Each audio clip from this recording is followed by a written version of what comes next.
Again, welcome everyone to GOLDLAW. This event, Building Legacy, Black History Month Roundtable. We're at the last day of Black History Month, and oftentimes when we get to the end of the month, that's it. We stop talking about what we're doing as a Black community, how we're progressing forward. We finish. This is a progressive event to begin talking about how do we move forward past Black History Month and continue to build Black legacy. As mentioned, I'm Darius McDougall, and I'm honored to be here today with some influential Black leaders, right? I handpicked the individuals at this table. We're about building here in Palm Beach County. We're gathered here not just to talk, but to strategize, collaborate, and build actionable solutions that will drive progress, real progress in our community. At a time when DEI policies are under attack, right? Black businesses are facing challenges in access to funding and ways to really build their business in this community. Systemic barriers continue to persist. How do we ensure that our community continues to thrive? Today, we'll discuss legacy, leadership, economic empowerment, and the necessary infrastructure to create generational wealth and lasting change here in Palm Beach County.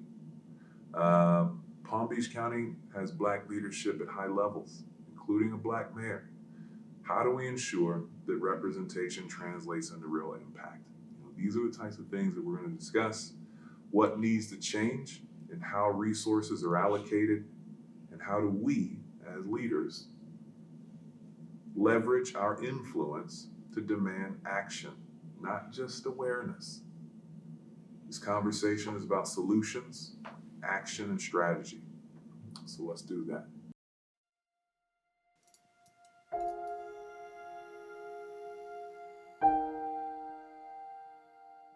couple of days ago, I heard we were having a conversation and that came up, and I heard a man say, well, that the DEI was primarily benefiting white women, that Black folks really weren't benefiting that much from DEI. That, we were getting caught up in the emotion of it, but really we didn't have a lot of real tangible benefits from it, okay? But more than that, I think that two things. One, I think that as far as the Black community is concerned, we have to do what we have always done, and that is create our own opportunity, and not rely on any kind of government initiatives. If we can benefit from them, and we should take advantage of them. I mean, we are citizens, we pay taxes and all of that, so we take advantage of it. But I think that sometimes we can get sucked into thinking that, we've got to wait for the government to make things happen.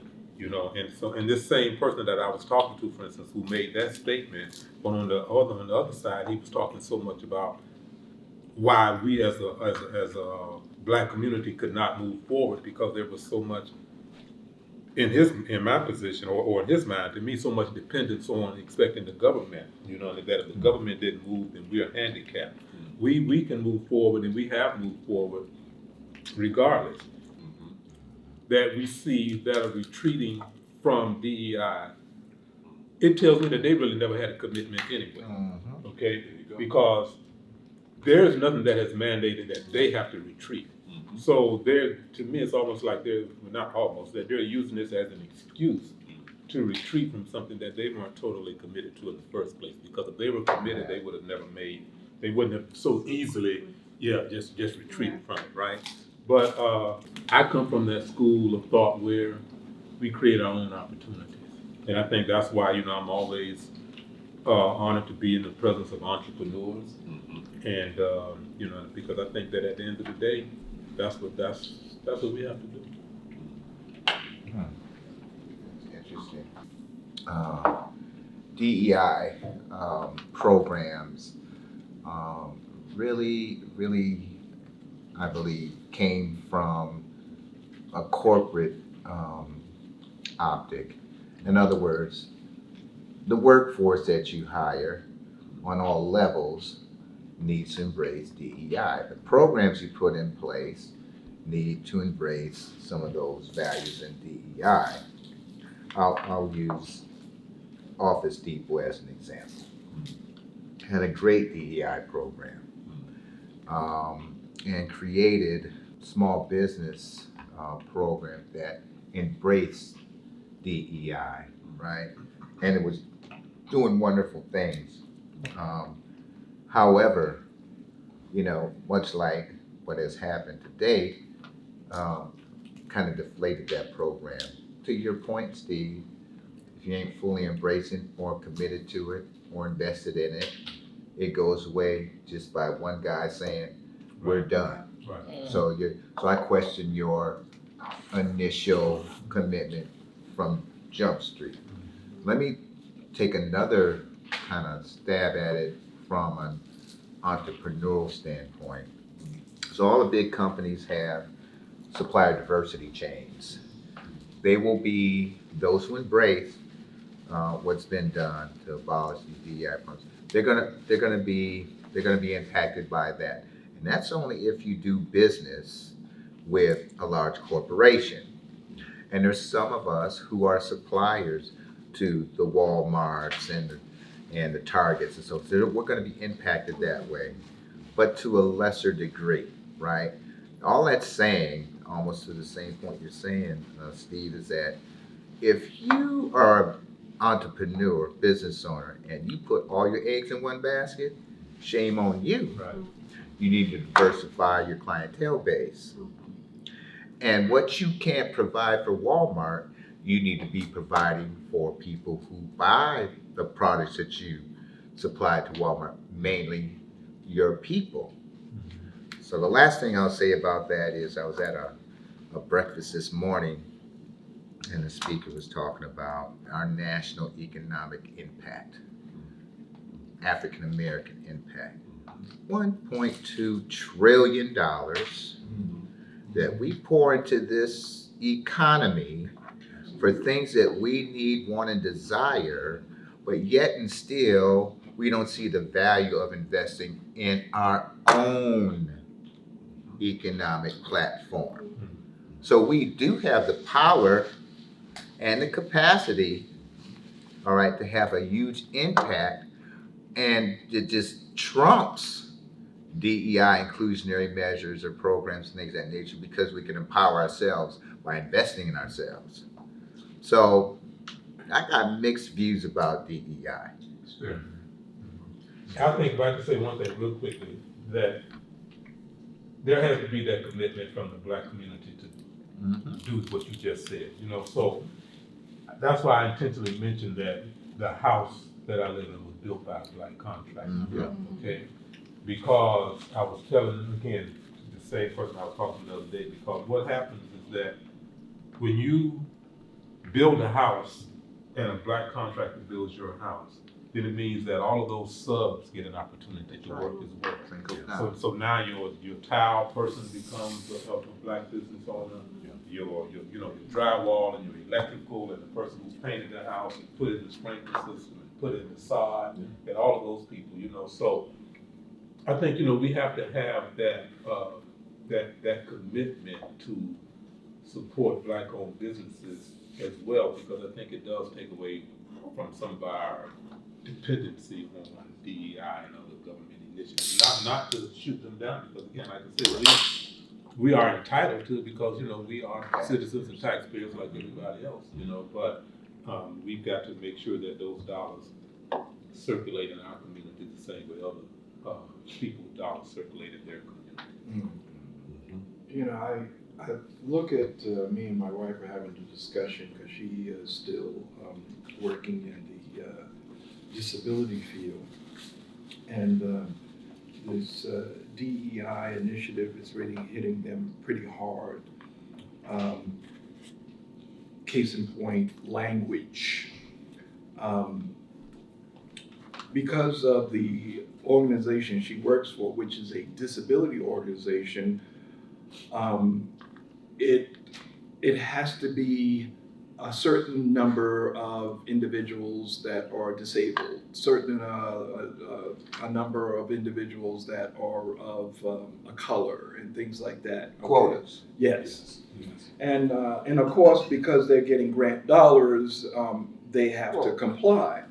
And, she says to me, because she deals with the database, and she says, well, I need to, what do you think? I need to have this conversation. I'm very afraid and I'm upset at the same time. I understand that some of those individuals that came into that organization weren't even allowed to be able to work at a private company or whatever, because maybe the business owner said, well, okay, in order for me to be able to put this person, and that person could be fully qualified, education, experience, and everything, but in order for me to work with this person, I have to pay for an interpreter. Okay, it's a little, I don't want to go through all of that. Maybe I have to worry about whether or not I feel comfortable having a person with a disability working around me, but they're making me because I took some dollars to employ this person.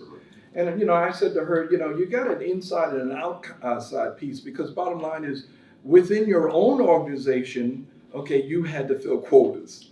Okay, you had to have a certain amount of people with disabilities. And unfortunately, with disabilities, it's about asking the question. You can't ask for the specificness of the disability. So when somebody comes in, they could say, well, okay, I have a disability, as we like to call it, a invisible disability, okay, instead of the obvious. And therefore, I want that privilege. I can't get that privilege. I can't go to a regular company and say, listen, I have this, that, the other, because I'm going to have to come out and say, I need accommodation, and that's going to put the light on me. The other side of the coin is that the same individuals that I'm talking about, whether or not they're working there or they're trying to get them jobs out into the community, are saying that in order for me to be able to get a job that I feel I am overly qualified, because one of the things in working in employment for such a long period of time, people of color always have to come up and show out with additional education and experience. Okay, each and every time when I see a resume or whatever, for that same position, which may require maybe an associate's or whatever, I have to maybe show up with a bachelor's and 10 years or 20 years of experience, or a master's or something like that, just to be able to get that spot. Okay, so they're saying, okay, in order for me to be able to get that spot and show that I'm able to do that job, I need to be able to depend on that DEI initiative. So I understand where she's coming from on both sides, but it is it's scary for them. So. Can I ask a question? Because the system that we're in, social economic system that comprises the continental United States, if the system worked in an optimum fashion, there wouldn't be no need for DEI, would there? Well, this system has been put in place in order to give everybody a fair shake. You got to dream up stuff that levels the playing field. So, well, that kind of speaks to a lot of what we've been saying, right? So the system wasn't created to be fair. that is correct. And in such, everyone at this point knows that the system isn't fair. Whether they want to, say it publicly or not, That's they right. realize it's not fair. Now, what you've seen over time is you've seen different groups of individuals coming from different backgrounds starting to gain more traction, right? So some of these initiatives, whether it's to allow more individuals of color or individuals with disabilities or certain areas to be able to get access to what traditionally they haven't been given access to, they've now been able to gain more room on the racetrack where they were traditionally way in the back. Now you see people now closing the gap on individuals who didn't necessarily get the same experiences one way or the other, right? So that the gap between those that have and those who don't have is starting to shrink. And because of that, you now see policy changes because things get too close, Fear.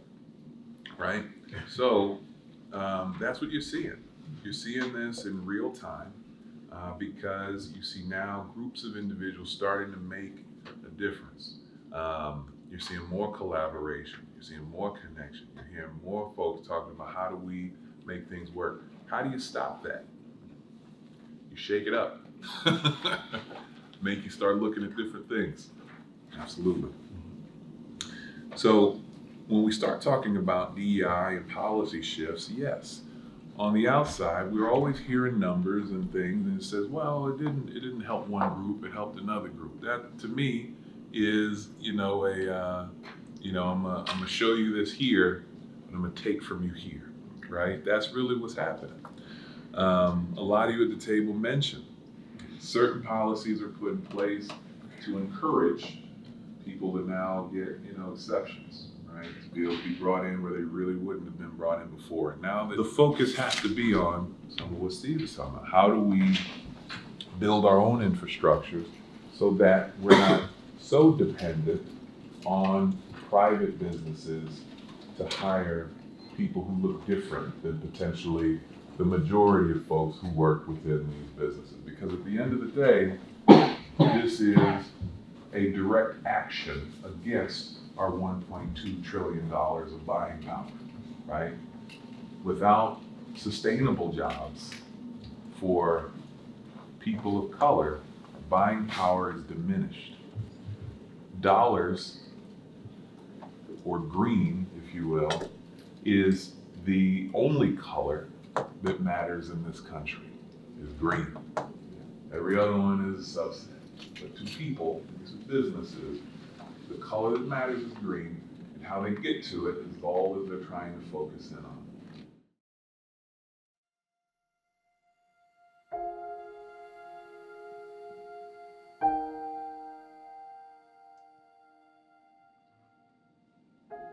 Well, I'll say that something so monumental and so powerful, it can't be accomplished without some kind of strategic plan or strategic pathway forward. That requires us to build a coalition of those resources that are out there that help stand up our economic status and stature. So all these organizations that are out there, and I say this a lot about, small businesses, right? My biggest knock on them is that, through my cohorts, I may have 11 home health care businesses. Yeah. Their bandwidth is only so large. Correct. So I encourage partnerships so that they can compete for the bigger contracts.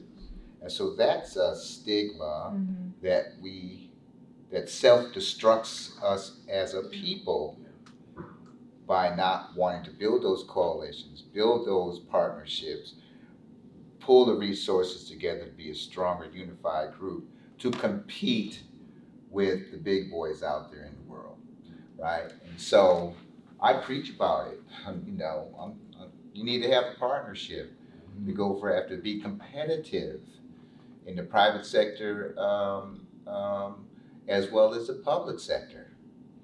And that the only way that you gain experience is through opportunities.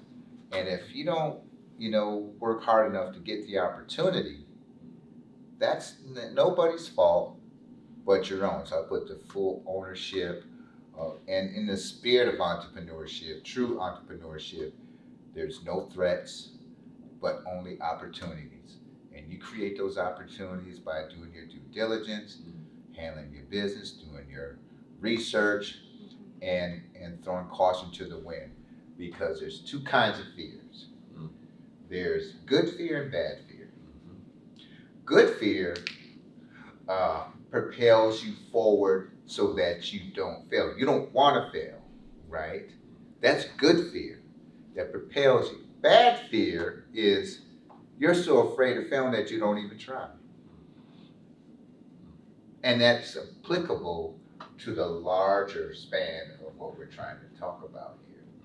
You know, but really, if you don't have a plan or blueprint moving forward with this national agenda, today was the day to boycott and not buy anything from those specified corporations that are out there. So Darius, my hat's off to you because you went to a black-owned business and got what you needed. Now, the impact of what happened, the true impact of what happened today, will probably come forth in the next 72 hours. And if people don't believe that our buying partner, our buying power has an effect on the national economy, we're going to find out. And maybe that's a strategic move that's been made by all these organizations that formed this coalition to see, okay, if you don't believe we got that kind of buying power, and if enough of us, you know, abide by that boycott, oh yes, you're going to see it. You're going to get the results. It's going to show in the stock market. It's going to show in the indexes. So I can't wait to see that. So because that's the beginning of what needs to happen. A plan, understanding and realizing it's clarity, it's mindset. You know, we get that clarity and the coalitions are built on a national basis. Maybe we'll get to the point of investing in our own. Maybe we'll get to that. I wanted to say, going back to the earlier part of what you were saying, is that there are 3 points that I think about. One is that for black businesses, one, we have to study our craft so that we, you know, are good at what we do, right? I think the other one is those kind of coalitions that you talked about. Again, I'm going to go back to the example. So where I live, this little small neighborhood in Riviera Beach is 24 houses in there, and 2 builders built those houses.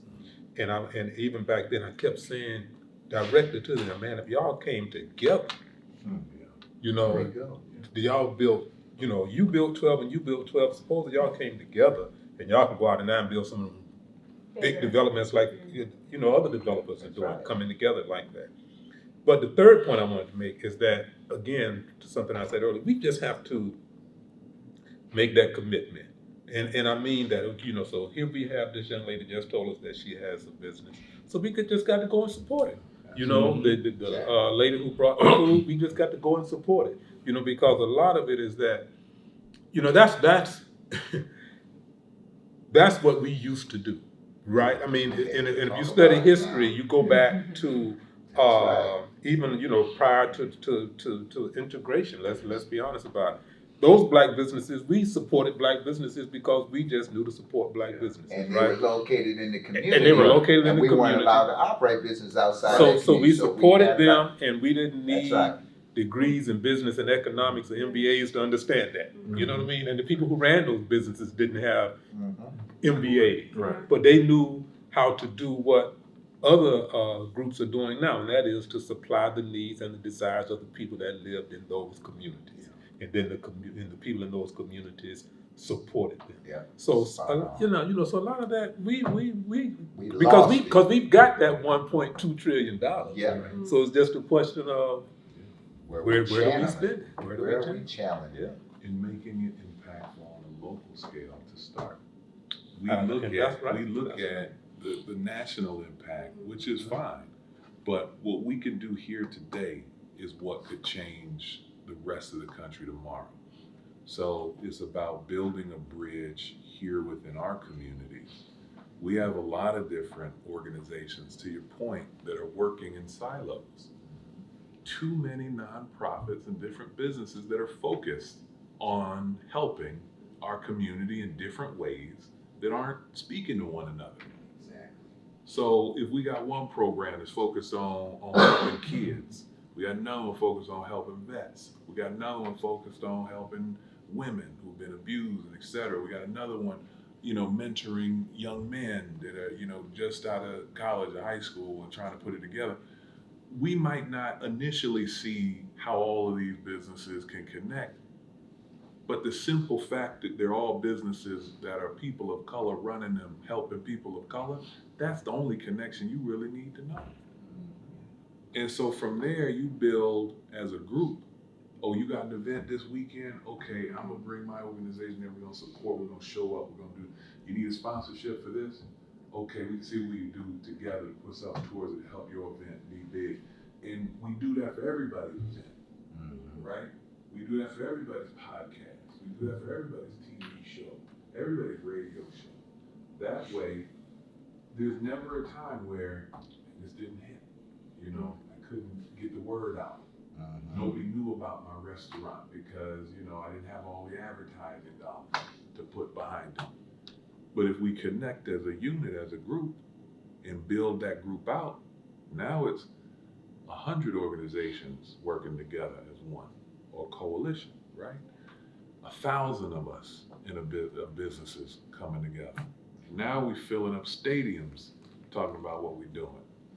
Now we are impactful. Now we're not, there shouldn't be a time where you have individuals, you see it on LinkedIn every day, open the network.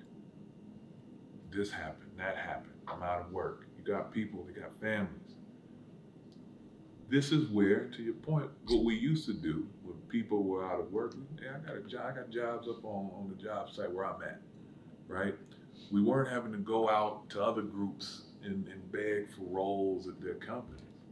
And when we talk about DEI, we talk about how we make progressions from that. This is a part of it. So it's a natural stepped progression of who's here, who's invested, and then building that out.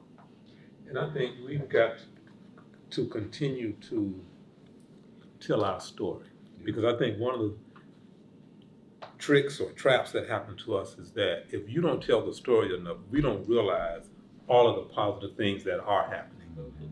We have to continue to tell our stories, because one of the things that happens is that if the stories aren't told, then the younger generations coming up, they don't realize these things are happening. They don't, because, you know, like with my publishing business, and I always say this for a particular reason. So as a book publisher, my authors are male, female, white, black, etc. But I can tell you, the black community has been very good to me from a business point of view. And I say that because we too often want to say that we don't support each other. And I'm saying that we do, right? And let's tell their story that we do support each other. We, you know, we can support each other, we do support each other, we just have to keep telling those stories, and then we have to individually, like you talked about, locally, individually, make a commitment, you know? So I would ask then, how do we ensure that we're able to use this for a launch pad for real change? So I think we're all in agreement that change is necessary. We see that there are progressive steps that are happening, but we know there's more that's yet to come. Who else needs to be at tables like this? One of the things that, and we don't have to necessarily answer it out loud, but start thinking about that. Who else needs to be at tables like this in our networks, where we can start looking at whose businesses does what? How can we start connecting them what they need? Whose business needs support that you may know of right now? And would they benefit from people at this table, right? You know, these are some of the things that I really want to put out there, because when you start thinking about, well, who's missing from this table? How does this table expand? This needs to be some of our kind of takeaways. Who can start coming to these tables? Because this conversation won't be the last one we have. Good. This is the foundation of a conversation we're having, right? This is the beginning. So action steps for how we move forward is dig into your networks. Who needs help? Who needs a job today? Who needs a client today?